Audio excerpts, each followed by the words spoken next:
जितनी मेरी माताएं बेटी और जितनी मेरी जीजियां बेटी और जितने मेरे जीजा बेटे, आप माता भी और पिता भी हो।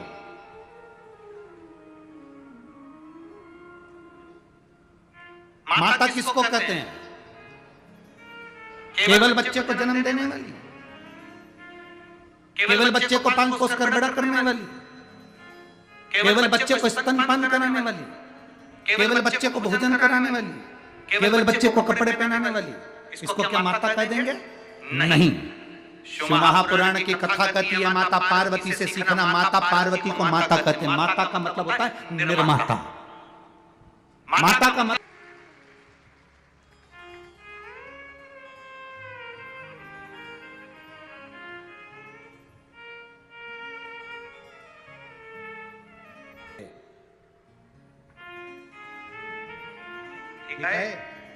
अपनी बीबी के लिए महल बनाने वाले ढेर सारे राजा होंगे, पर अपनी मां के लिए स्वराज वापिस लाने वाला तो केवल एक छत्रपति शिवाजी ही था।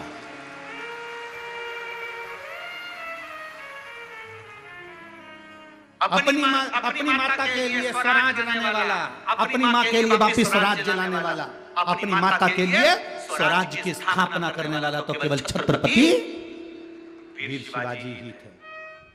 बीबी के लिए तो कोई भी महल बना ले, बीबी के लिए महल बना लेना सरल बात कोई नहीं, पर अपनी माता के लिए स्वराज, अपनी माता ने कह दिया कि मुझे ये चाहिए, मतलब ये मेरा महल मुझे चाहिए तो चाहिए। और छत्रपति शिवाजी महाराज ने कह दिया मां सेना बहुत है उसके पास में, मेरे पास इतनी सेना नहीं है मां, मेरे पास इतनी सेना नहीं है मां, कैसे जाऊंगा कैसे जाऊंगा। जीजाबाई कहती है तू रुक मैं जाती हूँ। छत्रपति शिवाजी ने कहा मां अब तू मत जाना। जीजाबाई हाथ पकड़कर वीर शिवाजी को बाल्यावस्था से बचपन में, जब वीर शिवाजी केवल 3 साल के थे,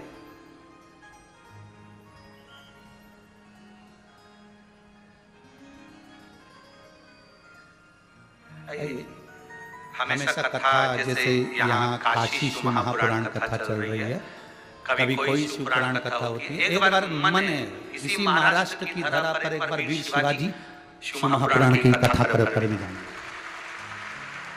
छत्रपति वीर शिवाजी शिव पुराण की कथा भी इस पवित्र भूमि पर महाराष्ट्र की, और प्रयास करेंगे जहां शिवाजी महाराज का समय अधिक बीता होगा, जहां उनका जन्म काल, जहां उनका राजपाट का स्मरण हुआ होगा, वही उसी भूमि पर प्रयास करेंगे कि एक बार छत्रपति वीर शिवाजी शिव महापुराण का कथा का भी स्मरण किया। 3 वर्ष की आयु थी वीर शिवाजी महाराज की, मात्र 3 वर्ष की आयु, और छत्रपति वीर शिवाजी 3 वर्ष की आयु में मां का हाथ पकड़कर शंकर के शिवालय जाकर लोटा भर के जल चढ़ाते थे। मां निर्माता है, माता माता नहीं, माता जम के बोलो जरा, निर्माता है। अपने बच्चे को तुम्हें क्या बनाना है ये तुम्हारे ऊपर निर्भर करता है।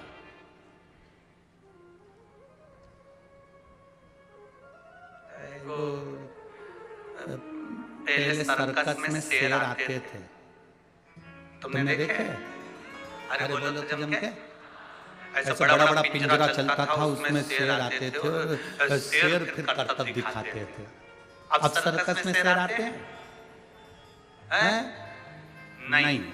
क्यों नहीं आते? भारत सरकार ने उस पर बैन लगाया, वन विभाग ने उस पर बैन लगाया। जितने जंगल में शेर छोड़े गए थे, कुछ दिन बाद वो सारे के सारे शेर मर गए। पता लगाया इन शेरों को किसने मारा, मालूम पड़ा कुत्तों ने मार दिया। शेर को किसने मारा? कुत्तों ने। अरे कैसी बेवकूफ जैसी बात करते हो? वन विभाग अधिकारियों ने कहा कुत्ता क्या शेर को मारेगा? तब वन विभाग वालों ने कहा कुत्तों ने शेर को इसलिए मारा क्योंकि शेर पिंजरे में रहता रहता रहता रहता, वहीं खाता वहीं पीता वहीं पड़ा रहता, तो शिकार करना बंद कर दिया और कुत्तों ने उसका शिकार कर लिया। ये केवल शेर और वन विभाग की कथा नहीं, अपनी कथा है। अपनी औलाद को पिंजरे का शेर मत बनाओ कि घर में चाउमीन ने रोटी ने टुकड़ा ने मेरा बेटा मेरा बेटा मेरा बेटा मेरा बेटा मेरा बेटा, गाड़ी दे दूंगी, बंगला दे दूंगी, मोटरसाइकिल दे दूंगी, ये दे दूंगी, वो दे दूंगी, चेन दे दूंगी, अंगूठी दे दूंगी, ये दे दूंगी, वो दे दूंगी। बेटे को लगाकर दुकान दे दी, काम दे दिया, धंधा दे दिया, बिजनेस दे दिया, सब बेटे को दे दिया। बेटा एक बार शिकार करने के लिए नहीं गया, एक बार कमाने के लिए आगे नहीं बढ़ा, एक बार उसकी जिंदगी में दुख नहीं आया, दुख नहीं आया, ठोकर नहीं खाई, तो वो आगे बढ़ नहीं पाया। फिर मालूम पड़े कई दोस्त मिल गए, उन दोस्तों ने अपने चुंगल में फंसाया, तुम बूढ़े हो गए, और उन दोस्तों ने उसको चुंगल में फंसाकर पूरा एक बार शेयर मार्केट में बिठाया और डब्बा गोल कर दिया। अब रो रहा है, मैं क्या कमाऊं, मैं तो बड़ा दुखी हो गया। महाराज जी पत्रिका देखकर बता दो, मेरी जिंदगी में सुख कमाएगा। महाराज क्या करे पत्रिका का, तुमने अपने बेटे को केवल पिंजरे का शेर बनाया था। अगर आप अपने बेटे से कह दो मेरी दौलत मत देखना, मेरा धन मत देखना, मैं नहीं दे सकती, मेरा मन पड़ेगा मैं उसको दूंगी, इसलिए मेरा निवेदन है तू अपनी कमाई करना खुद चालू कर। जब वो जंगल का शेर बनेगा, शिकार करना प्रारंभ करेगा, जब वो जंगल का शेर बनेगा, कमाई करना प्रारंभ करेगा, जब वो जंगल का शेर बनेगा, ठोकरें खाएगा, लोगों से जाकर भिड़ेगा, तब जाकर कुछ कमा कर लाएगा। अपनी जिंदगी में कुछ अच्छा करने का प्रयत्न। मैं राजा भैया आपको धन्यवाद दूंगा, श्रद्धा बेटी आपको भी धन्यवाद दूंगा। आपने अपनी जिंदगी में अपने धन का सदुपयोग करा। बनी में करोड़पति बहुत सारे होंगे, ढेर धन होगा, ढेर संपदा होगी, पर जोड़ जोड़ के केवल बच्चों को दिया। कभी जीवन में एक बार सत्कर्म नहीं कर पाए। कम से कम बनी का इतिहास रच दिया आपने, शिव पुराण की कथा करवा। ये बनी का इतिहास रच दिया कि बनी जैसे क्षेत्र में भी शिव महापुराण की कथा हो सकती है, कोयले की इस खदान में भी हीरा प्रकट हो सकता है। ये बनी के इतिहास में तुमने सिद्ध कर दिया। जोड़ा जोड़ा जोड़ा जोड़ा। हम तो ये भी नहीं कहते कि तुम किसी महाराज को दे दो, हम तो ये भी नहीं कहते कि तुम किसी को दो, हम तो ये कहते हैं अपने ऊपर तो खर्च करो, अच्छा खाओ पियो मौज करो। तुम्हारा बेटा एप्पल का मोबाइल लेकर घूम रहा है, तुम्हारा बेटा कौन सी बुलेट आती भट भट फटाका फोड़े, कौन सी रे है, कौन सी कंपनी की, रॉयल कंपनी का। हाँ, ना जाने कौन कौन सी कंपनी की बुलेट लेके घूम रहा, 1.5 लाख की। और पिताजी ने मालूम पड़ा कपड़े उतारे तो बनियान में 40 छेकड़े।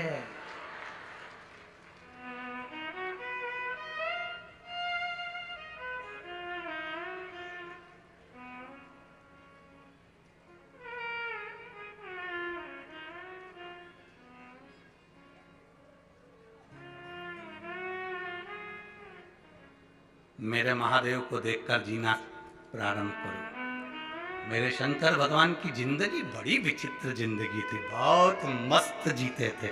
उनके चेहरे पे कभी उदासी रही नहीं। मेरे भोलेनाथ जी के जितने फोटो देखोगे उसमें हल्की सी मुस्कुराहट देखोगे, वो हंसता ही रहता है। कई लोग हमसे भी कहते हैं तुम कथा करते करते दांत क्यों दिखाते रहते हो, तुम्हारी एक भी फोटो ऐसी नहीं आई जिसमें तुम्हारा दांत नहीं है। जब देखो तो प्रियशीला यासु का परम अनुपा, माता कौशल्या करी सुनी वचन सुजाना, रोदन ठाना। कौशल्या जी राम जी से कह रही हैं कि राम तुम रो।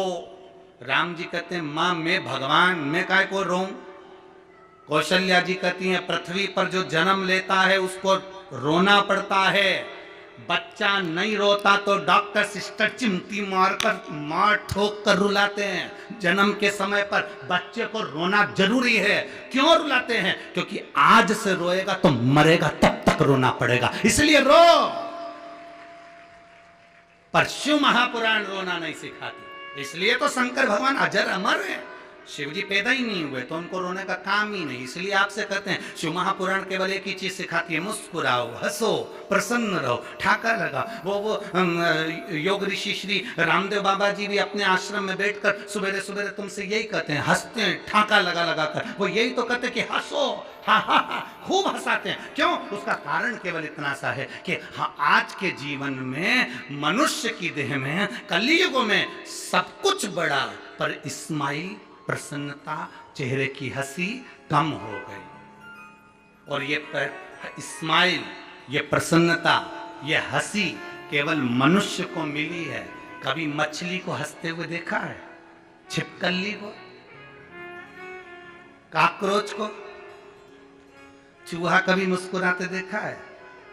गधे को हंसते हुए देखा है? सांप को मुस्कुराते देखा है? शेर को हंसते देखा है? नहीं। ये मुस्कुराहट, ये हंसी केवल मनुष्य को दी गई है। ये गॉड गिफ्ट है, इसलिए मुस्कुराते रहो, प्रसन्न। ये मुस्कुराहट तुम्हारे चेहरे पर। मुसद्दीलाल जैसे ऐसे बैठ गए, किसी ने मार ठोक के,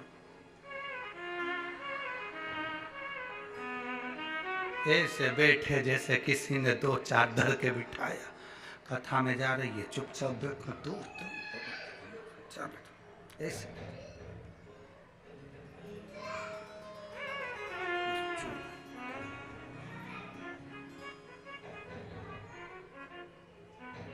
तुम्हारी कोई बेस्ट फ्रेंड भी अगर ऐसी रहे ना, मुसद्दीलाल जैसी, तो तुम ऐसी बेस्ट फ्रेंड से तो वो क्या कहते हैं, ब्रेकअप कर लो। ऐसी बेस्ट फ्रेंड किस काम की, जो मुस्कुराए नहीं तुम्हारी, क्या करे? सबसे बड़ा आभूषण है चेहरे का। तुम कितने भी अच्छे कपड़े पहन लो, अगर तुम्हारे चेहरे पर मुस्कुराहट नहीं है तो कोई मतलब की है। कई लोग शादी में हमने देखा है, अब तो हम इतनी शादियों में नहीं जा पाते, पर पहले हम लोग जब शादी में जाते थे तो देखते थे लोग कोट पैंट सब पहन के आते, VIP बन के आते, उनके चेहरे पर रत्ती भर मुस्कुराहट नहीं होती। गुलदस्ता जरूर देते, पर चेहरे का गुलदस्ता तो था ही।